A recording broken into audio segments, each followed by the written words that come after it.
Important issue है और इस इशू पर हमारे विद्यार्थियों को जानकारी जो कोई उपलब्ध करवा रहा है तो हमारी जिम्मेवारी बन जाती है कि हम इस आयोजन को जो है वो कैंसिल ना करें। और इसीलिए आप बच्चों के बेहतरी के लिए आप स्टूडेंट इंटरेस्ट को मद्देनजर रखते हुए मैंने डॉक्टर साहब से कहा कि नहीं कोई बात नहीं, हम प्रैक्टिकल एग्जामिनेशन को पोस्टपोन कर देंगे, लेकिन मैं चाहता था कि इस एक्टिविटी में आप लोग शामिल हों। आप सभी जानते हैं गवर्नमेंट की डायरेक्शन है कि अभी जो है बहुत बड़े आयोजन जो हैं समारोह हैं उसके लिए उन्होंने जो स्ट्रेंथ है उसको कम करके 50% किया है। आपसे गुजारिश है कि आप अपनी नोटबुक में ज़रूर लिखें। सिर्फ आपको जो है ये जो हमारी टॉक है इसको ही सुनना नहीं है।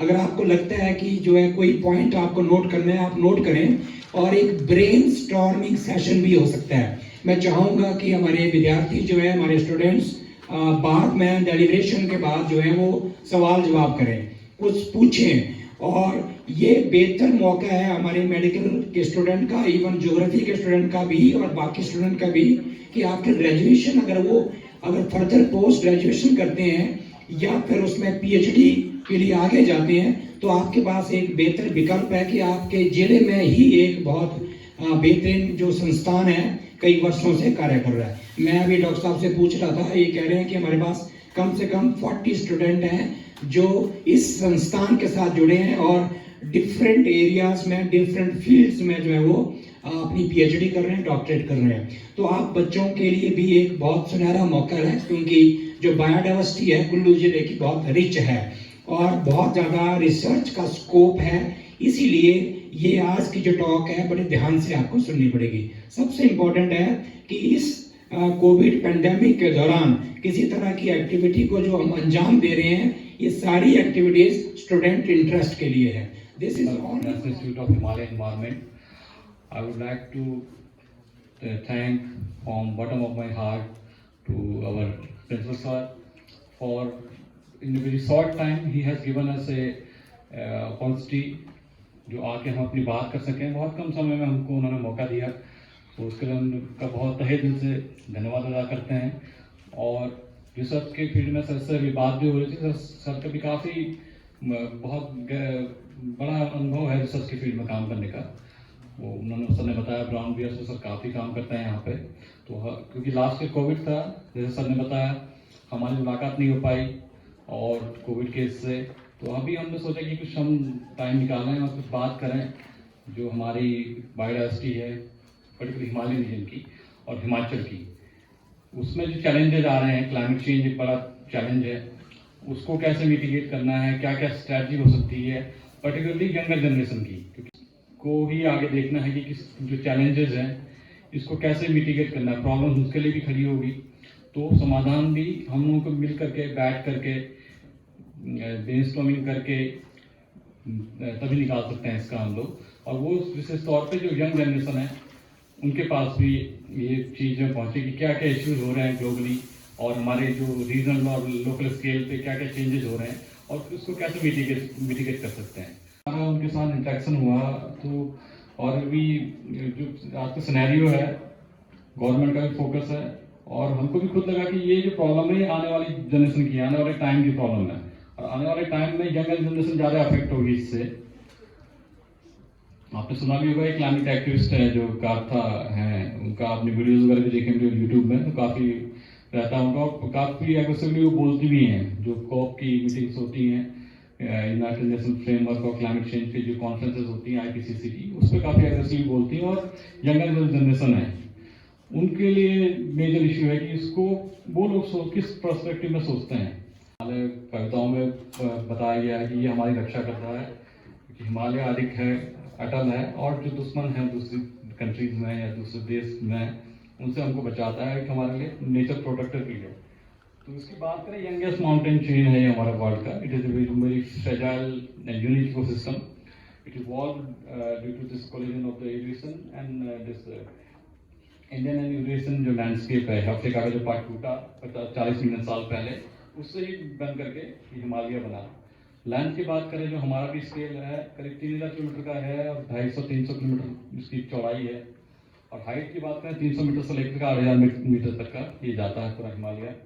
और डायवर्सिटी है, कॉम्प्लेक्स भी है ecosystem, mostly it is a very fragile ecosystem. तो ये यार्सा गंबू इसको बोलते हैं, कीड़ा गिरी, very quite expensive. Chinese medicine. It is mainly used for Chinese medicine, for strengthening medicine, strengthening your power and this stamina.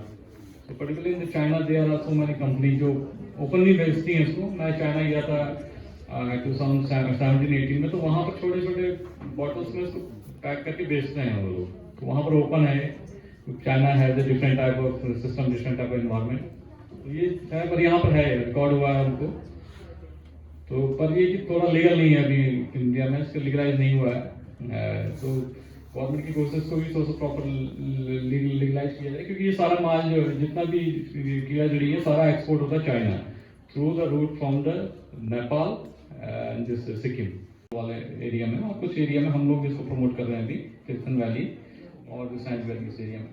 र्यूम मस्करी बोलते हैं। र्यूम जो है इसका आपका जो पाँव में र्यूमेटिक जो प्रॉब्लम होती है ना, र्यूम से इसका नाम आया हुआ है। र्यूम जो आपको दर्द हो गया पाँव में, र्यूमेटिक जो पेन होता है, इससे ये नाम बना र्यूम। ऐसे कड़ू जो है पिकोलोजिकुलवा, ये भी काफ़ी होता है यहाँ पे हमारा हिमाचल में, और इसका हम लोग काफ़ी अच्छा काम कर रहे हैं। मुझे कहते हैं खुशी है कि हमारे फार्मर हमारे साथ इन्वॉल्व है। करीब 20 बीघा में वो कल्टीवेशन करता है उसका पिकरों का, सैंड वैली में, सांगड़ गाँव में, वहाँ पर काफ़ी अच्छा काम चल रहा है इसका। Due to this hanging glaciers, वहाँ पर ग्लेशियर हैंग हो रहे हैं। So there the general medicine of that जितना भी क्लाइमेट चेंज हुआ तो सारी बेस निकल चुका है ग्लेशियर्स का, और सडन अगर रेन स्नोफॉल हो रहा है तो उतना लोड बेयर नहीं कर पा रहे, टूट जा रहे हैं सारे glacier. So due to this increasing temperature, ये तो उत्तराखंड का है जो बहुत बड़ा डिजास्टर हुआ, इसको हमें पता है। ये अलग एरिया में हम नॉर्थ ईस्ट की बात करें, हमारे हिमाचल की इधर की फ्लडिंग बढ़ गई है अभी। तो नाउ हम भी अभी इसको टैक्सेस कॉन्ट्रोल ही बोल रहे हैं इधर में। उससे पहले टैक्सेस बकायदा टैक्सेस वालिशन नहीं बोला करते थे। ये आईपीसीसी का कुछ डिटेल है कि क्या क्या इफेक्ट हो रहा है क्लाइमेट चेंज का हमारे एरिया में, तो मैं बता दिया ऑलरेडी। नेक्स्ट ये सर, ये आप पर्टिकुलरली हिमाचल की हम बात करें तो ये इंडिकेटर्स हैं, ये जो हमारा state action plan climate change है स्टेट गवर्नमेंट का, उनकी तरफ से जो निकल के आया है। Western Himalaya 1.6 degree Celsius, last century 1.6 degree Celsius हो गया, पर अभी आने वाले टाइम में 3 डिग्री सेल्सियस होने वाला है। ये है मेन फाइंडिंग। और अगर एचपी की बात करें तो ये बहुत ज़्यादा है, और 70% डिक्रीज भी हुआ है इसमें, पर्टिकुलरली शिमला वाले एरिया में। और कुछ हमारी भी रिसर्च हुई है तो करीब 5 मिलीमीटर का रेनफॉल डिक्रीज हो रहा है over the decade in the particular in the Kullu valley. तो इसमें जो है शिमला में पर्टिकुलरली वहाँ पर जो रेनफॉल कम हुआ और स्नोफॉल भी कम वहाँ पर ऑब्जर्व किया 1990 के कंपेरिजन 2009 के कंपेरिजन में। पर्टिकुलरली मानसून डिस्चार्ज भी कम हो रहा है। जैसे ब्यास रिवर की बात करें तो सिग्निफिकेंट जो रिडक्शन है पर्टिकुलरली मानसून का डिस्चार्ज है, क्योंकि उसका रिलेशन वो ये कि रेनफॉल कम हो रही है या इरेटिक हो रही है, कभी कभी सडन हो गया एक दिन और फिर एक महीना होना ही नहीं रेनफॉल, जो अभी के एपिसोड हुआ है कुछ। शर्मा का जूस, बेरीज का जैम, उसमें वैल्यू एडिशन करके उसको बनाया। तो एक स्टार्टअप का जो कॉन्सेप्ट है ना, आत्मनिर्भर भारत की जो बात हो रही है, तो ये छोटे छोटे स्टेप्स हम कर सकते हैं जो हमारे पास ही अवेलेबल है बायो रिसोर्स, इसको हम करें तो। एप्पल होता है, पर एप्पल का हम थोड़ा और वैल्यू एडिशन कर सकें, जैसे उसमें हम जैम, जेलीज या कुछ और स्क्वैश, जूस इस तरीके से बनाएं, तो ये चीज़ें भी छोटे छोटे स्केल करके स्टार्टअप्स और जो न्यू एंटरप्रेन्योरशिप है वो डेवलप हो सकती है। उत्तर महाविद्यालय में आए हैं क्योंकि हम यहाँ पर कोई ज्ञान की चर्चा करने नहीं आए हैं। आप लोग ऑलरेडी गुरु लोग हैं, हम यहाँ पर कोई ज्ञान की बात नहीं करेंगे। हम कुछ जो हमने सीखा है, क्योंकि ये कहा गया है कि knowledge is a learning process, ज्ञान को हमेशा अपडेट किया जाता है। और जैसे हमारे वेद कहते हैं, क्योंकि हम लोग एक हिमालयी जो राज्य है वो एक संस्कृति का, पूरे संसार को संस्कृति देता है।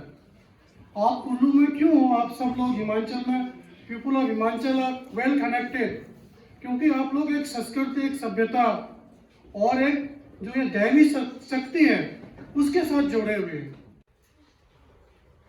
वो बात उतनी पुरानी कह गई।